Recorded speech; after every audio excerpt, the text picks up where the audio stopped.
apa yang harus dilakukan oleh individu apabila diberitahu solat tadi salah kiblat dan waktunya solat sudah tamat. Baik. Salah kiblat boleh berlaku pada dua tempat. Tempat yang pertama wajib qada, tempat yang kedua tak wajib qada. Tempat mana salah kiblat wajib kena ulang? Tempat yang jelas kiblatnya diketahui ramai. Contoh mayang di masjid ni. Dia masa mari kat pukul 1 pagi tutup dah. Pintu ni tutup tak nampak merah. Dia pun semayang luar.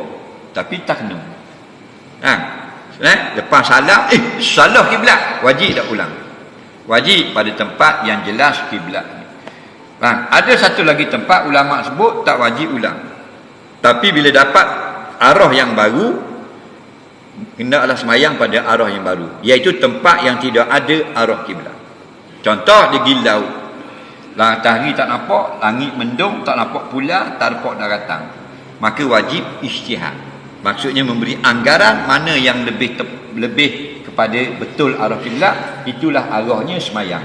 Lepas semayang situ, orang bangsa pula tak kena pula berasa kuat belah ni. Hak ni tak wajib ulang dah. Kerana ini ijtihad, ini juga ijtihad. Al-ijtihadu la yunqidul ijtihada. Ijtihad yang kedua tidak boleh membatalkan ijtihad yang pertama. Betul belaka dah kira. Tapi kita pergi rumah orang, tuan dia kat bodoh kod ni kiblat dah. Sini dah. Rumah orang, kampung orang. Sini dah. Kita pun kat pergi, sembang, pau tak kena. Faham lagi? Wajib kena ulang.